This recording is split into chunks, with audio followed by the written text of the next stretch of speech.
I used to spit when I talked, but not anymore. It's great. Okay, cool. Let's get started. So again, my name is Mark Grozen-Smith. I really introduced myself earlier, so I'm not going to do that again. This is the energy panel. So we have a bunch of people, or 3 people, from different kind of perspectives in the world of energy.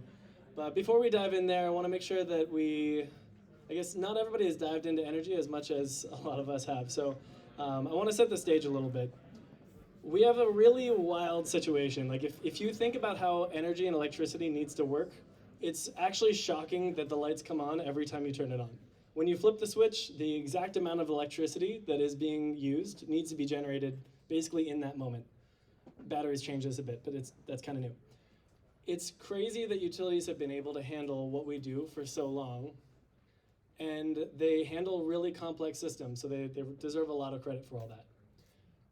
That said, we are now coming into a very wild, changing, highly dynamic environment, and it's really, really fun and interesting, but also terrifying. We currently are expecting energy demand, electricity demand, with all of our electrification, and we talked about AI. We're expecting the demand to go up like 50% in the next 10 or 15 years, and more as time goes on. I personally don't believe those forecasts. I think we're really good at under forecasting a lot of things like this, because I think electrification will go faster than expected. I think we're going to start needing to do things like desalination and carbon sequestration, and when that takes off, we're going to slurp up every bit of electricity we possibly can generate. But so that's where the demand stands. It's going to explode, and it's starting to explode already. Historically, it's been pretty stable, but now it's exploding. The supply, on the other hand, is primarily fossil fuels. And we need to cut that by like 80% to get rid of the fossil fuels. But we also need to expand the supply to match the demand, the growth in demand. So energy is just a wild space, and it's scary to see where it's all going to be going, but it's also really exciting. That's why we're in this. That's the set of problems that we're excited to be facing. So with all of that, we have a great panel of 3 different people. We had, if any of you saw the, I guess, publicity that we sent out earlier, we had Astrid from Camus Energy. She was called into jury duty, so unfortunately she is not able to join us. But fortunately, we predicted something might happen. So David, who's one of the hosts, is stepping in as part of this panel. But all right, let's get started. So for each of you, let's start with introducing yourself, say your name, the company you work at, the stage that your company is in, the goal that your company has, and maybe a fun fact that people might not expect about your space. That's a lot. You can ask me what the next I like it. I think I got it. Hey everybody, I'm Jeff Gleeson. I lead product at Renew Home, and we are mid-stage, a kind of growth stage company, and we are looking to accelerate the adoption of virtual power plants. And so happy to talk about that. We should get into it during the panel and after the panel too. And fun fact about our space is that I think virtual power plants are a rebrand of something that used to be called demand response. A lot of people in this room are probably familiar with that. And I think that for virtual power plants to succeed, we have to destroy demand response. So we'll talk about what that means. And then fun fact about me, I'm going to add this because I just felt like I had to say it. I've been working on climate for about 15 years in this neighborhood, actually, just like a couple different buildings in this pocket.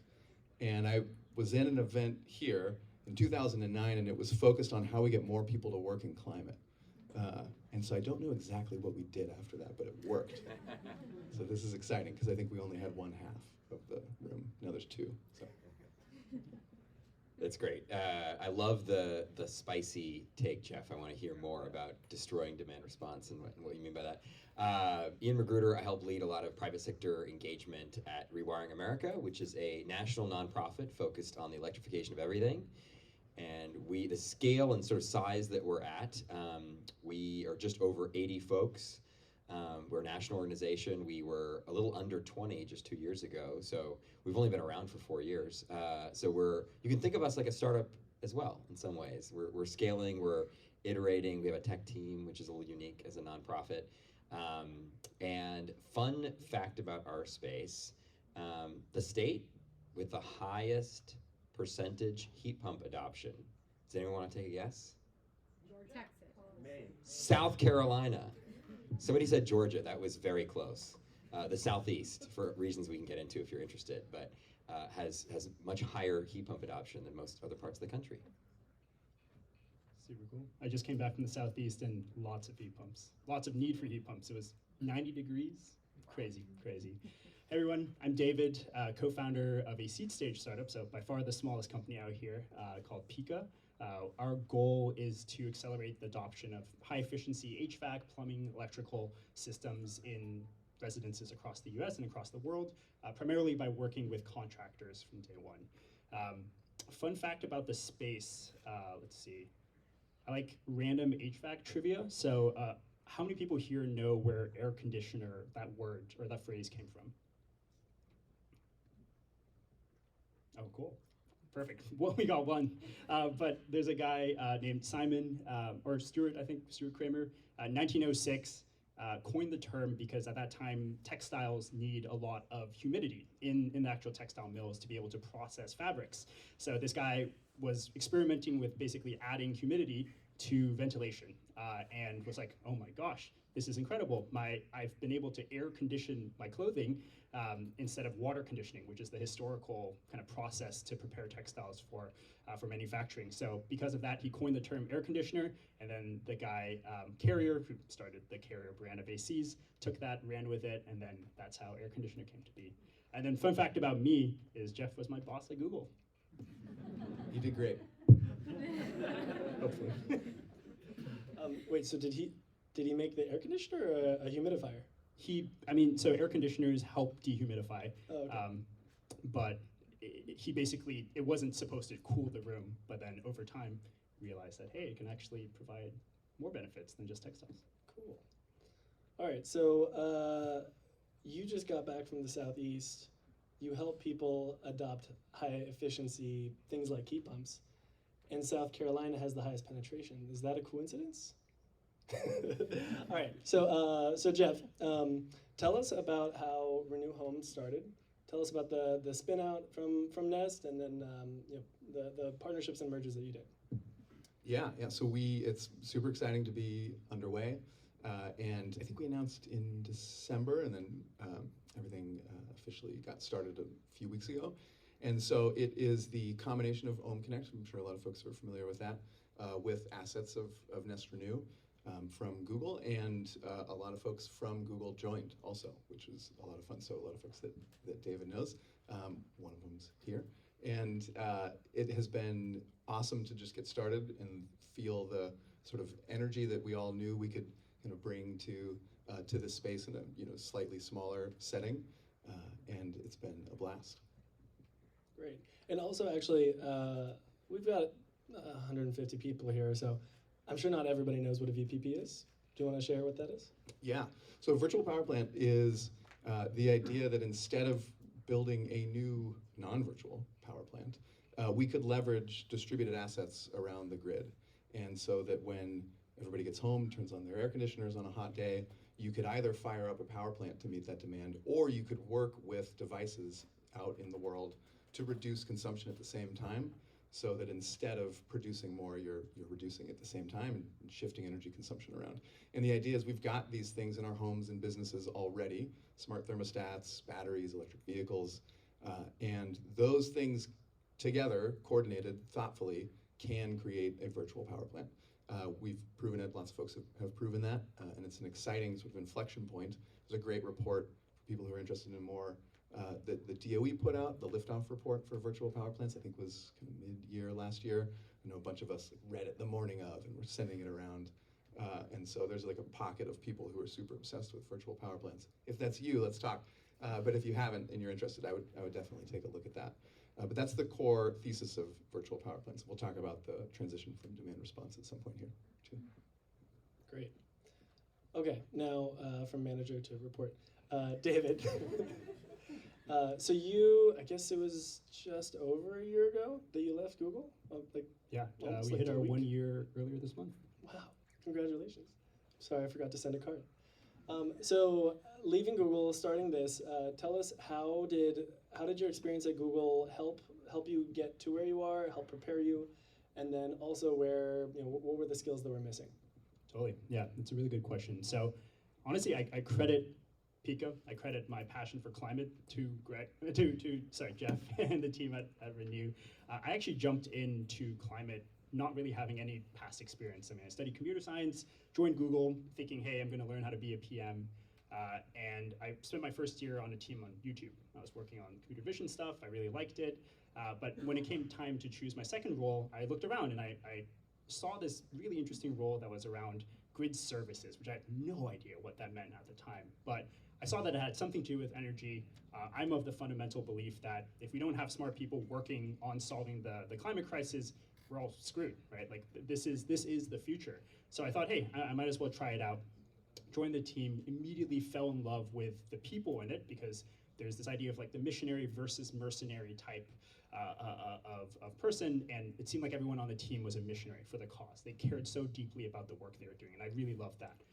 But then also, I think very uniquely, we're in a cool time where the financial incentives match with what's good for the world, right? And that's a lot of the work that Jeff and team at Renew Home are doing now, and I thought, hey, like this is by far the best time to be in this space. So that's kind of one of the big reasons, decided to go leave Google, start a company kind of in pursuit of that. In terms of the skills that I think are missing largely from being a founder, from being a PM at Google, I think a lot of it is just dealing with so much uncertainty from day one. Not to say that there isn't uncertainty at places like Google, but you typically have enough people in your reporting chain, if you're a lowly entry-level PM like me, where you've got kind of checks and balances at every step, and you typically get pretty strong directives. Whereas in startups, right, like any day, anything could happen, anything could change. A customer could call you and either sign a deal or they could turn from a deal.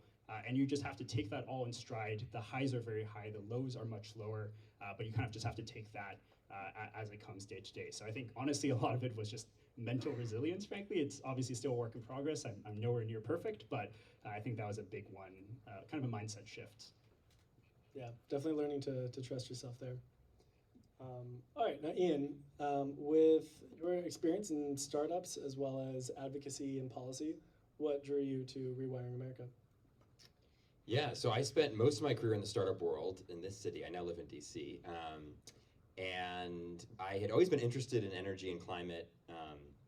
Did some work on campaigns early in my career, worked in the Obama campaign in 2008, and then went into the tech world and mostly was leading partnerships and business development at a handful of mission-driven companies. And my last company, did the startup thing from A to B. I was employee number 2 and scaled, and I was there for 5+ years, and I kind of did all the things I wanted to do, and I was thinking about what my next adventure might be, and I posted something online almost exactly 2 years ago to the day about how California just hit this really exciting milestone, which is for the first time for like a few minutes one day, we hit 100% of demand met by renewable energy, and what an exciting milestone that was. For anyone who's been closely following this in the last couple months, California is now somewhat consistently hitting this, and I actually recently posted about it again, and it generated. So I accidentally created some news coverage around this, but at the time I posted this, and a friend and mentor and actually former boss of mine replied to this and said, "Just read this book," and it was Electrify by Saul Griffith. And I read the book, and it just immediately clicked. Like, this is what makes sense to me. And I thought I would go be a VP of biz dev at some climate tech startup, and then I realized, wait a second, Saul co-founded this nonprofit called Rewiring America. It's kind of bringing together private sector, public sector, nonprofits, doing a whole range of things. I wonder if they could use someone with a private sector background. And sure enough, there was a role on the website, and the rest is sort of history.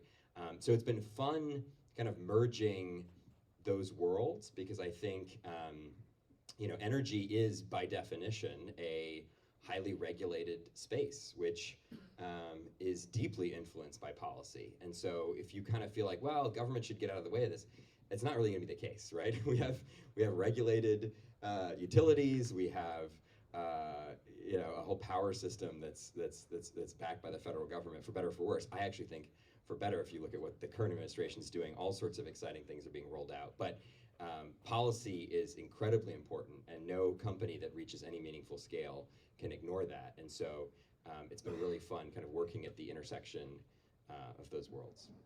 Yeah, and actually, the next question I have for you is around the current year that we're in. It's an election year, so it's pretty potentially very impactful. While we also have all this momentum with IRA, and as that's been growing, and more of the open questions there have been figured out, what are you hearing going on in the policy world as we gear up for the election? Foreseeing what might happen, et cetera. Sure. I guess I'll answer that in two ways. One that's more directly kind of election related, which is there's a lot at stake in November, in case you haven't heard. A new administration could potentially seriously roll back some of the amazing progress that's been made on climate.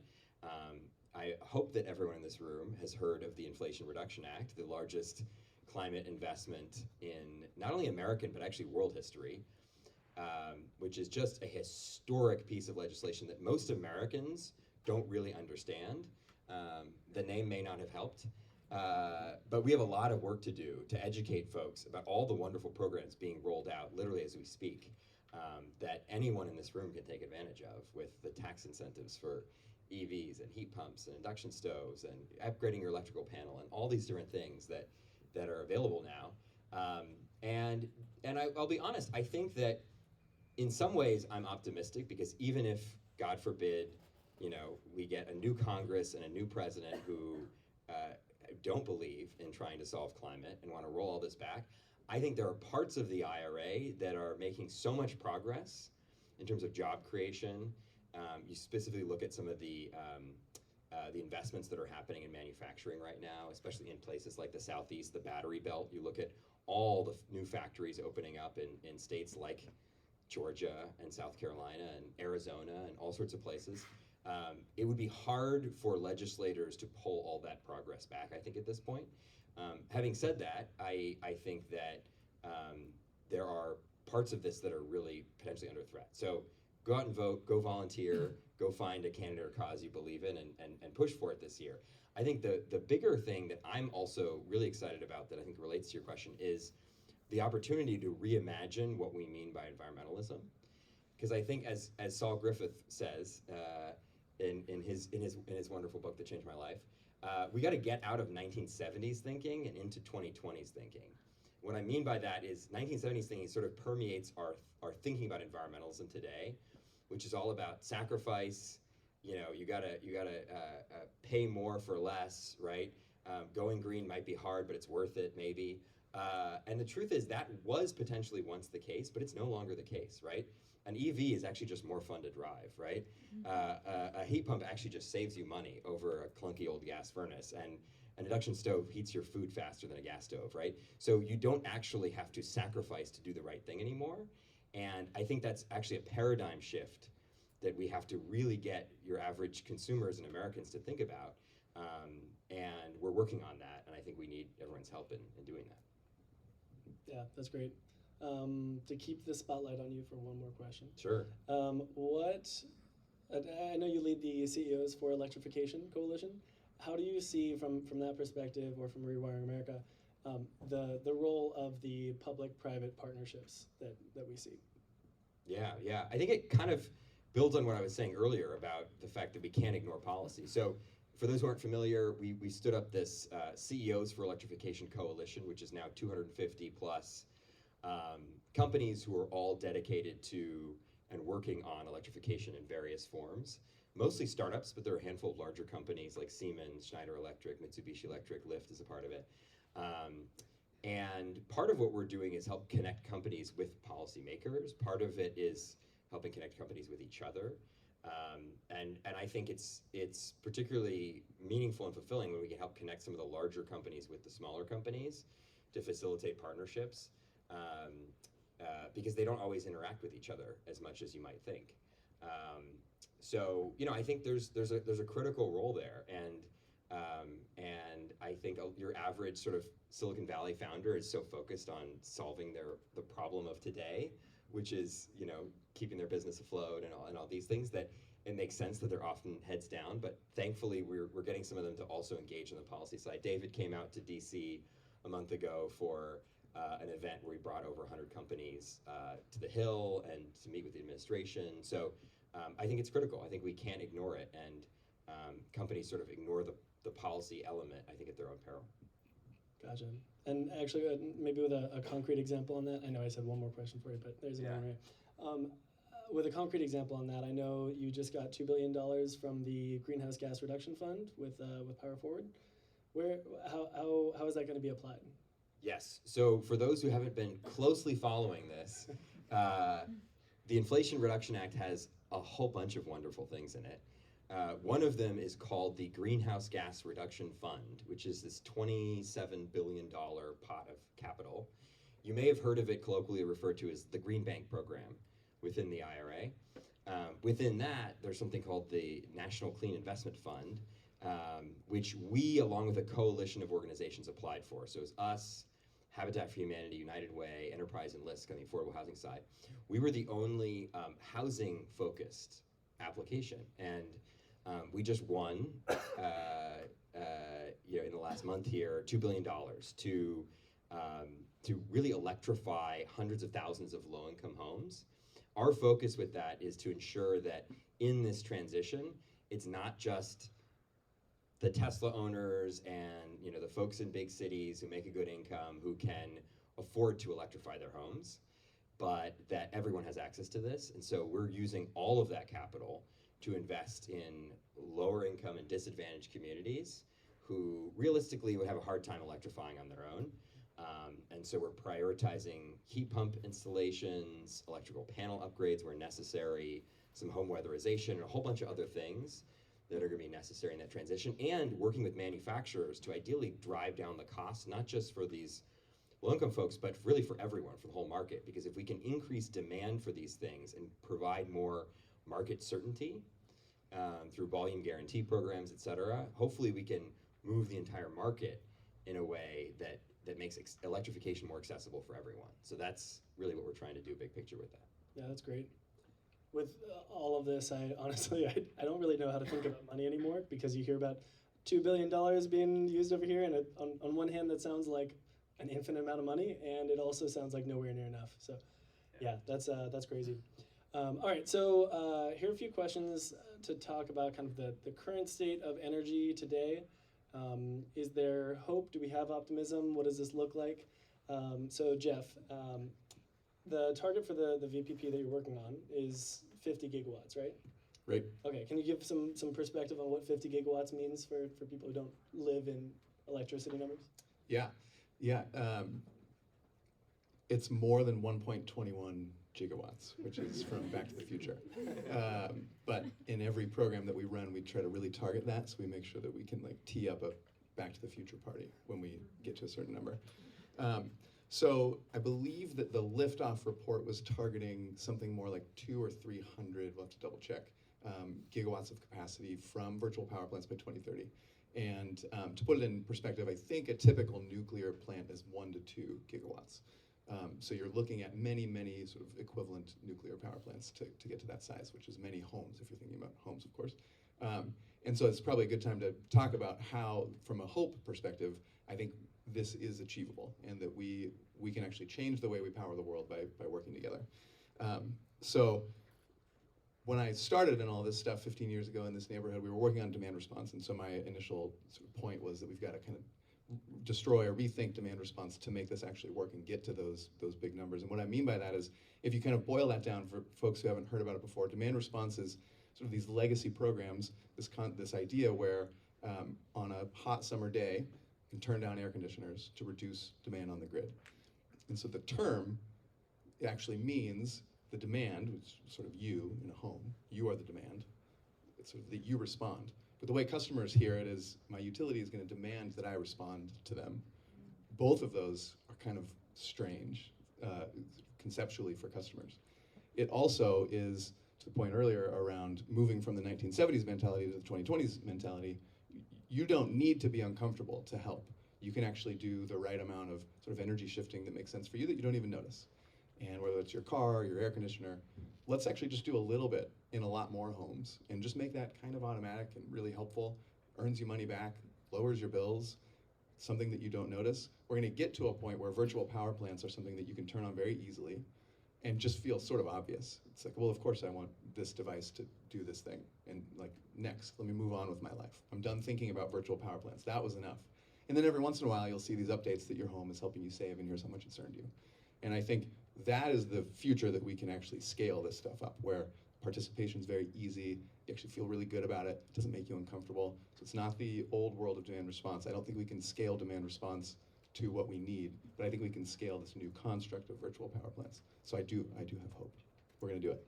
And that makes a lot of sense. I mean, if your water in your water heater is at 102 Fahrenheit, and now the water heater turns on because it's set to 104, are you really going to be upset about 2 degrees? Like, you're not going to notice that, but it can be really impactful if everybody's water heater is doing that. So is able to be, demand response or VPP.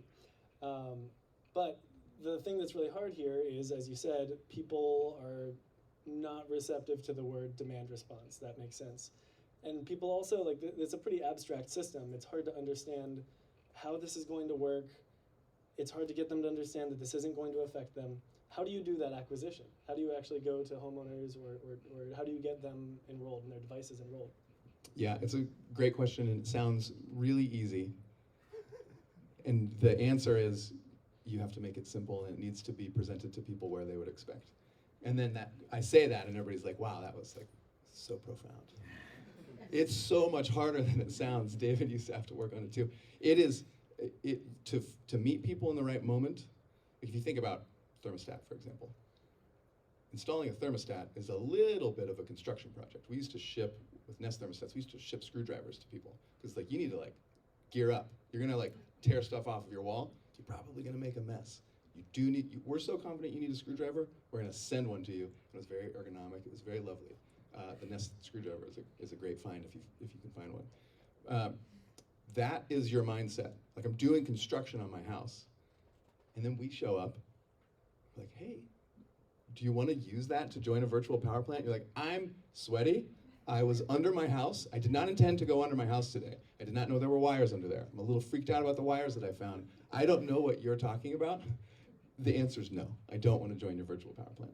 And so, really deeply understanding customers, really deeply understanding what they do and don't care about with this stuff, what they're willing to understand and not understand, and how you set expectations properly and when you introduce this stuff.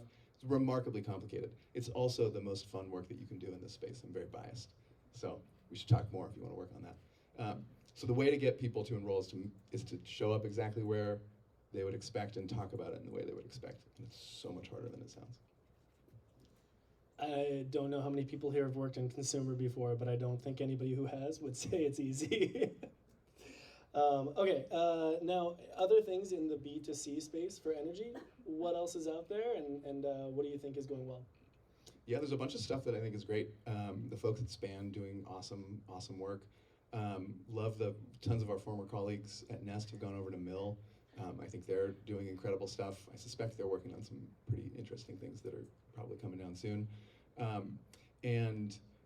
I would just love to see more continued innovation in the way that we think about our EVs and our chargers and our batteries at home. I think Tesla's doing awesome stuff. We have a colleague who's over there working on that now. And so I think that's early days. I think our CEO put it really well the other day. It feels like we're at the end of this story in some ways. Like, if you look at it, and the way I talk about it, it's like, oh, 15 years demand response, and now we're finally at this moment. It makes it feel like the kind of end of all of this. And the way he phrases it is that we're kind of in the 1990s of the internet right now. So actually, we're at the beginning. Some of us showed up way before the beginning, and we hung on until now, and now's the start. So I think that we're just at the very beginning stages of a bunch of that. So on the consumer side, I think those are some of the more interesting ones.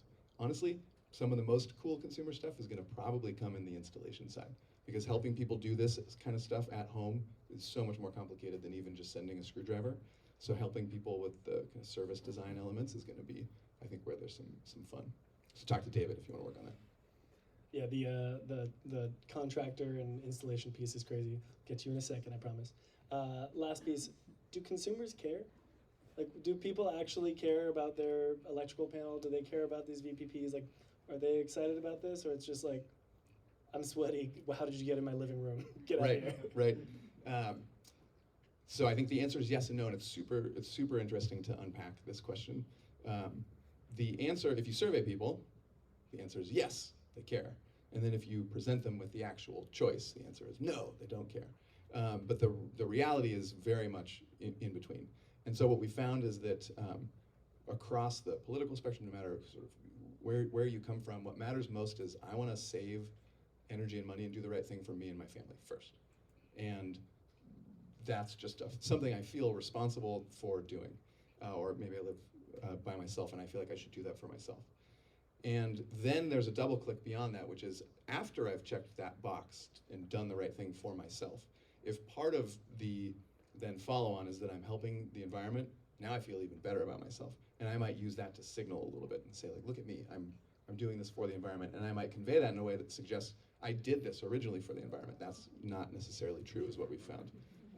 But that's okay, because let's just do both. Let's do things that do both. Because like the cooktop, the EV, let's just actually give you things that are cooler that help you do both. That was the original, I think, lightning strike of the Nest thermostat was it's a cooler looking thermostat. It works better. You can control it from your couch, and it saves you money. And then like way after all of those was it helps the environment. The whole point of the thermostat was to help the environment, but we talk about all the other ones first. Great. Okay, now David. So a lot of our energy growth, the electrification in the home, is coming from heating. And then obviously a lot of electrification is coming from changing all of our cars over to EVs, cars as well as shipping and all of that. So a huge amount of the electrical strain like on the grid and generation is coming from heating and transportation. How do you think about this at Pika? Yeah, it's a really good question. So I think there's kind of two ways to answer this. I think a lot of the fear today that at least we hear continuously is rooted in kind of two assumptions that I don't really think are correct. The first is that electrification is instant or is going to happen at such a fast rate that we just can't keep up. And the second is that the grid is basically going to remain constant. And I think both of those are untrue. On the first point, especially when it comes to heating and cooling, but even in vehicles, the replacement cycle is driven out of need, right? It's demand calls. It's like you're not typically, unless you have a Tesla and really care about the environment, you're not just going to go out and rip out your old AC and pay 30 grand to install a new one. It's typically on these like 15-year life cycles where your AC breaks, you're really cold, you're really hot, and then you get a replacement, right? So there is this kind of just inherent slow roll of adoption of things like heat pumps, which I think is enough time. I mean, on kind of a 15, 20-year time horizon, my maybe too optimistic view is that we'll be able to kind of support it through continued investments in grid, specifically around transmission as well as generation. And that ties into that second point, right? So I think there was actually a really cool NRDC study that released, I think last year, that looked at EVs over the last 10 years. I think it was 2011 to 2021. And they're basically just tracking what is the amount that's paid into the grid through higher electricity costs from those EV owners with respect to the cost that it took for those utilities to generate that electricity, distribute that electricity, but also build new infrastructure to support that increased demand.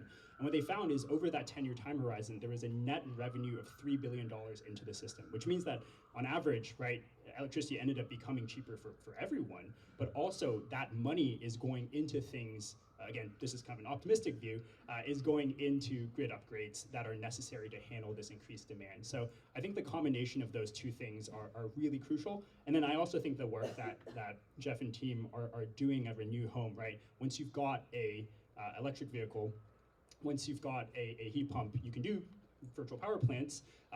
On the EV side, there's vehicle to grid where you can actually use your car to power your home or feed electricity back to the grid. You can think of them as mobile batteries. There's just kind of an endless opportunity because these are controllable electric loads to be able to actually deploy these at scale without taking down the grid. But it still is a very top of mind problem, and I don't think it is solved yet today. Yeah, no, definitely. I don't want to put you on the spot here, but does Pika help with V to G at all, or powering the house at least from the vehicle? Yeah, so we actually started Pika off by building tools for fleets, commercial vehicle fleets to electrify. So we actually have built out some solutions in that arena. We ended up moving to more of the residential services market, but there is actually a lot of overlap there, right? A lot of our customers, these contractors, they have bought a Ford F-150 Lightning, an EV truck now, and they're actually thinking about, hey, how does this affect, can I power my warehouse with a truck when it's not on the road and being used on a call? So TBD, but it's coming down the pipe. Great. And last bit, you mentioned contractors. So that's a huge piece of your business, right? I mean, you're helping people install these types of devices. Primarily, it sounds like those are mostly through contractors rather than being under your house. Yeah. Well, like, where do you think contractors fit into this? Do you think we'll get more devices like Nest types of things that you can install yourself and sort of disintermediate contractors, or how do they become part of the energy transition? And how do we get them to care about energy transition things rather than, look, I've always put in like gas-based heaters, I'm just gonna keep doing that. So how does that fit in? Yeah, we actually heard that from someone recently. We were cold calling contractors, and we started talking about the benefits of heat pumps and how we enable kind of an increase in close rates for those really high value systems. And he mentioned that he was like, my grandfather told me that you should never sell a heat pump, I think, above the Mason-Dixon line on the East Coast. And I was like, oh man. Like at that point, we wrapped up the call and left it on good terms, but I knew that, I mean, if you're really that entrenched in that belief, it is actually quite difficult to get out of it. But I think what we're seeing right now, there's this interesting phenomenon called a silver wave, which is basically a lot of these businesses, right, these contractors they're family-owned, family-run, and there's a whole generation of owners now that are retiring, and they're either selling it or leaving it to their children. And these are people who grew up with climate and the climate crisis being very top of mind. So we're actually starting to see really exciting kind of momentum, even across the US, and it's specifically in even like very the places you wouldn't expect it, right? Like very deeply red states. We work with contractors there, and they're selling heat pumps left and right? Because at the end of the day, with the rebates on the federal, state, and utility level, with a really clear value prop on rising fuel prices, as well as the kind of payback period from a really high efficiency system, it almost becomes a no-brainer, right, to buy a really high efficiency heat pump. And when it becomes, I think to Jeff's point, when it becomes saving money and being more comfortable, it's a no-brainer. They don't care about the green element, right? We actually don't really emphasize the green element. In fact, we basically just emphasize the cost savings, but it just turns out that the people that we present to and we sell to, they love selling heat pumps. So I'm really excited about that. But I do think it is crucial to get contractors in from day one. As Ian mentioned, there is a ton of money that is coming down in terms of rebates from the IRA, right? And contractors are going to be kind of the first line of defense, right? They're like the first responders in homes every day who have the choice basically to pitch something like a heat pump and take advantage of these rebates. But we have been hearing from a lot of contractors that there's still a big gap, right? They haven't really been kept in the loop. They don't really know what their role is going to be very directly. And some of these rebates are rolling out over this coming summer, which is both really exciting but really scary to those people. So I know the DOE and a lot of other agencies at the state level are working very hard to engage more deeply with contractors, but that's kind of where we also want to start playing a role and kind of building that public-private partnership with respect to contractors. That's great. That actually does make me feel more optimistic.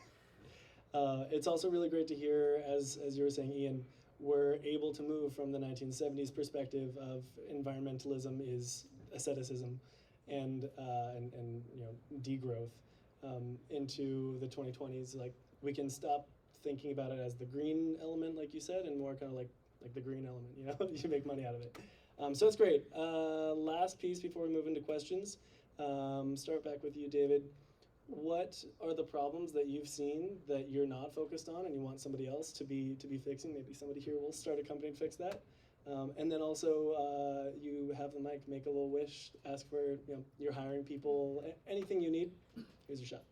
Awesome. So actually, let's think.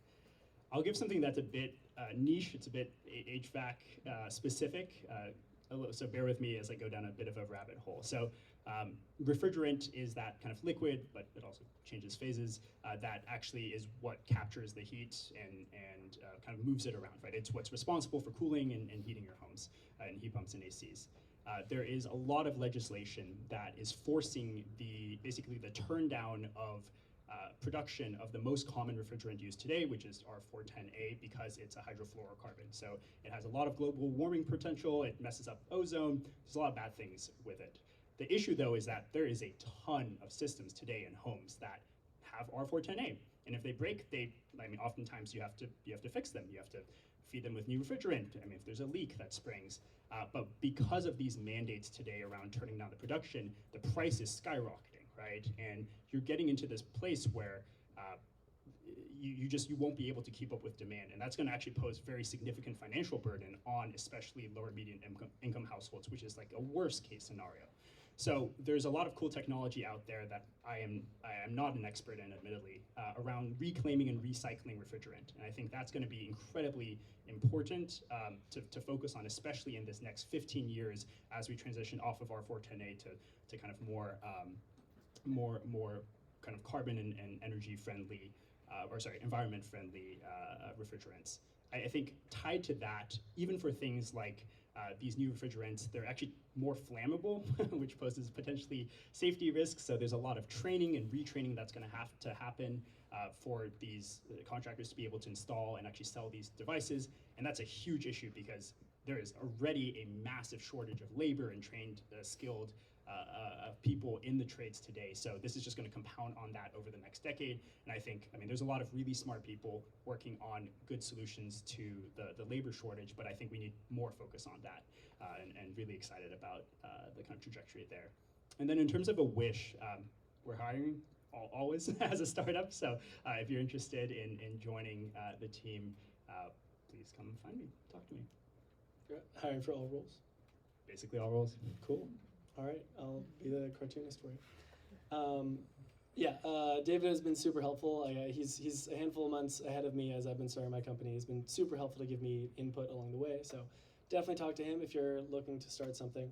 Great, thanks. All right, same question to you, Ian. All right. So if the question is, there are people working on this, but if the question is sort of like, if there's something I wish would just be solved, or solved faster, or wish there was more attention on, figuring out that vehicle to everything question that was raised earlier, if we could, the fact that we have today, not at some distant moment in the future, but today, more than 2.5 million giant batteries moving around on our roads all the time, and then we talk about, oh, our grid has all these issues, and how are we going to keep the lights on? How many of those giant batteries, 2.5 million batteries, are currently connected to the grid and solving that problem? Essentially zero. There's some pilots being run in various places, but it's pretty darn close to zero. So, I wish this had been figured out a long time ago. I know PG&E is doing some pilots, and there's people are working on this, but it's getting utilities to move quickly is not something that is easily done. Getting auto manufacturers to move quickly is also something, when they're not really incentivized, they're like, somebody else is dealing with the grid. It's not my problem to solve. So getting these stakeholders who may not be incentivized to do that, to actually do the change, I think would be a big, big, big win. And these two, I think, probably know even more about what a challenge that is. In terms of how folks can help our work, I would say help spread the message about electrification, about moving from 1970s thinking to 2020s thinking. We have a lot of wonderful resources on our website, and we want people to share them. We have this personal electrification planner tool that you can plug in. Even if you're a renter and you don't own a house, there are still things you can do in your life, and I think sometimes people think that there's nothing they can do because, well, I don't own a utility scale solar plant, so what am I supposed to do? I'll vote for a good candidate and hope they solve it, and that's something we should all do, but there are actually more things that are impactful that you can do in your life that aren't, not using a plastic straw, but but like really impactful things in your own energy usage that most people don't know about. And now there's billions of dollars to take advantage of those things. So go find your money and spread the word to your friends and neighbors. And to do that, I highly recommend checking out the charts that he's been sharing on LinkedIn. Those are beautiful. All right, Jeff, how about you? Yeah, I think I am a 7th generation Californian, which is kind of wild. And so I grew up east of Sacramento, and so I never dealt with traffic going to Tahoe.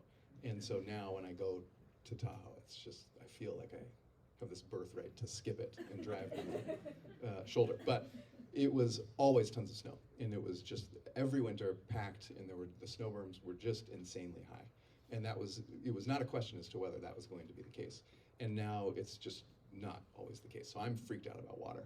And I think there's lots of folks working in water and the energy-water nexus, but I think we need more people focused on that. It's always been kind of in the back of my mind I feel bad that I have not spent time on that, so I would love other people to do that to make me feel less bad about it. I think the stat, I might be getting this wrong, but I think the stat in California is something like 50% of our electricity usage is used to move water around. And that's crazy. And there's just inefficiencies everywhere. There must be things to do with water, so would love it if people could find ways to help with that. In terms of helping us bring product and design and tech skills to climate and work with all of us, we've got open roles too. We'll have more coming, hopefully. Keep an eye on it, talk to me, let's hang out. Great. I would love to ask questions about that water because it always seems like it's in crisis, but never seems like it's actually a problem. Like, I don't know, but I definitely believe you. That is for sure a problem. We're running low on time, so let's do 2 questions. Keep them quick, and then we'll go straight into the AgTech panel. So for those of you on that, be ready. But yeah, first question I see right back there. Thank you, Priyanka, and thank you guys for speaking. So my question is, I have a 13-year-old Honda. It's been working great, still in great condition. What is the feasibility of electrifying this old Honda? What are the pros and cons of that? All right, so she has a 13-year-old Honda, and she wants to electrify it. I think she's going to go drag racing. How do we do that? Starts with, I can send you a screwdriver. He's going to start there. One quick thing, I actually am not an authority or going to be helpful on this, but Matt Rogers, who co-founded Nest, does retrofit gas-powered cars. Look up Matt Rogers and I think Porsches and turning them into electric vehicles. Someone out there's doing good stuff. That's awesome. And I'll just add, if you're very passionate about that, I'm sure there's a way to do it. It may also be more economical to trade it in and get a used EV. There's some programs out there and incentives that you can stack to make it actually slightly more affordable than you might realize to upgrade your vehicle. Yeah, I'm a car geek from day one, and there are some really cool engine swaps that you can do. You can basically take like even just a full Tesla battery pack, Tesla motors, make it really fast, and it's pretty cool. Like I agree, it's going to be expensive, but imagine driving a 13-year-old Honda that can beat basically any gas-powered kind of Porsche on the road. That'd be pretty sick. So. All right, so Priyanka, just call David. He'll take care of it for you. Sounds good. All right, one more question, and we're going to go straight into the AgTech panel. Go for it. This is for Jeff. Given your roots with Google and Ohm Connect, how are you planning? Like, what's your go-to-market strategy now that you have the device side and the grid side of things? Yeah, it's a good question. It's a longer question than we probably have time for. I think the way I would summarize it is let's just take all the lessons we've learned across the board and try to ramp that up and see how we can get more people participating, make it easier to join, make it easier to participate on an ongoing basis, and just generally make the whole thing as sort of delightful and approachable as we can. Awesome. It's obviously a lot more complicated than that, but Well, Jeff, Ian, David, thank you very much for the time. And yeah, we'll go on with the AgTech panel with Mix and the panelists there. thank you. Yeah.